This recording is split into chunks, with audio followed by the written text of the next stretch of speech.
All right. There we go.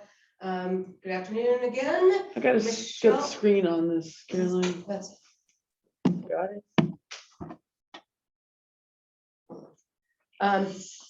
Michelle, we'll start with you and then go to Doug. Thanks. Diana, how are you feeling in terms of like the wrist, I guess it was, your hand, how is that feeling? And then also, if you could just kind of tell us, with all the gigantic games you've played in your life, what are the ones that you feel the most, I don't know if pressure is the right word, but a little extra? Is it in these medal round games, or have you just gotten used to playing at that level that it isn't any different? I feel good. I feel good. These are the games that you want to play your best at. We obviously know what pool play is like, and those are the times where you kind of figure out the things that as a team going forward are going to help you, and the things that as a team, you really have to tighten up. These are the moments that you work for. These are the moments that everyone depends on you for. And I think a lot of people on our team take it that way. That's why we've been able to be so successful in these moments. Did you ever at some point in your career have that, I don't know, realization that pretty much every time you step on the court in moments like this, it is historical because you've done so much? Or as an athlete, can you not really think that way? Is that something you just think about when it's all over? Yeah, you don't do a lot of thinking. I think that's the one thing I've learned the most over the years is you just take it game by game. You don't think about the moment. You don't think the historical aspect of playing in these games. You just want to go out there and compete, and you kind of get lost in the moment of competition and the moment of the game and the things that you have to get done. So when it comes to these games, I'm very small-minded and very focused and narrow-minded on the things that I got to get done. Thank you.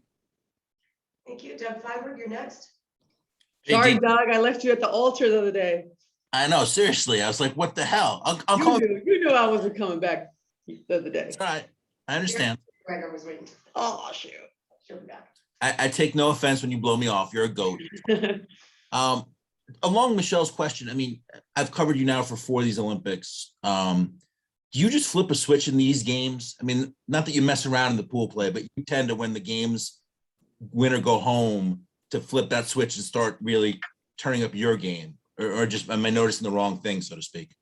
I just think you understand what's at stake when you get to the quarterfinals, and you can feel that tension, you can feel that focus, you can feel that pressure building, and these are the moments where I think a lot of people, they either shy away from or you go out there and you attack them, and that's how I choose to go at these games. I probably take a little bit more of an aggressive attitude in a lot of different little ways. So that's just kind of how I've always been. And just to follow up, I know you didn't play in the exhibition game against Australia in Vegas. Do you sort of throw that out a little bit, that you weren't there, so that loss isn't exactly the same? You're not the same team you were. Not just you had 2 weeks of practice and playing, but you weren't there. Yeah, I mean, you can say all that, but Australia's a very, very tough team. We know who they are. We know their personnel. We know the fight that they bring. We know how they compete. So if we go into this game thinking that, it's written already, we're going to go in for a big surprise. And since I put on a USA jersey, the one thing that we always do is make sure that we go into every game respecting and knowing how dangerous every country is. That's the respect you have to have for everyone. Thanks, T. And again, if you've got questions for Diana, please raise your hand. We'll go next to Tyler Boronsky with Nesson. Hey, Diana, just curious, what's impressed you most about Asia so far, and just the spark plug she's brought to your guys' team? Yeah, I mean, Asia's just so dynamic. The way she can score on the block is second to none right now in the world. And not only that, she's been so impressive on the boards. Times where we've stalled a little bit offensively, she's got us out of some tough situations with getting offensive rebounds, and at the same time defensively you kind of see her growth and impacting the game in that way. So, you know, since World Championships to now, obviously she's done so much in the WNBA, and you know, the future's bright for Asia, and I think this is the beginning of a lot of good things for her on, you know, not only in USA basketball but in her career. Patrick Waring, NBC Sports Hour. Hey, Diana, you just talked about your approach and what you've been through in these situations. Is that the same advice that you give the younger players on this team? Do you approach them the same way, or kind of what's your message to them? You know, I really don't say much. I kind of just like, go on the floor and lead by example. You know, there's only so much you can say. At a certain point, you have to go out there and really force the issue and make sure you're doing the right things. We have the utmost confidence in everyone on this roster to make sure that they're ready when they get on the court. And I think, you know, that'll be true tomorrow. All right, thank you. And we're going to close it out by throwing it back to Michelle. Yeah, Diane, I know when we were in Vegas, you talked about how special it was that you and Sue have gotten to do this together.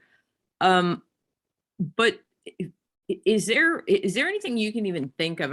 There's very few things I can think of in terms of sports history of two people who've had this link for such a long time at such a successful level. Is there kind of a special pride you feel in this for both of you? I know you're not on the same WNBA team, but that when people think historically of her, they'll think of you and vice versa. I think you're an individual talent, but just this teammate relationship. Yeah, I mean, we take that pretty serious. You know, I know at this point, we know we don't have many times on the court together. So we want to make sure we take full advantage of that. And I know, you know, when she's out there, she has my back, and she knows when I'm out there, I have her back. So, you know, this is a relationship on the court that's been built over 20 years, and that trust, you can feel it when you're on the court. And I think it's one of those things that you don't get very often in life, you know, and to get it in your professional career, it's, you know, it's second to none. And I just have one other thing.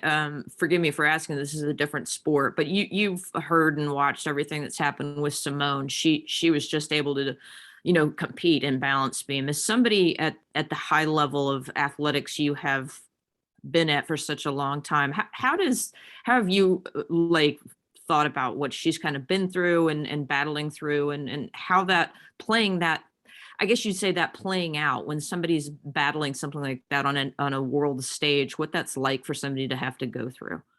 Yeah, I think having, you know, open conversations has really helped a lot of athletes be okay with not being okay.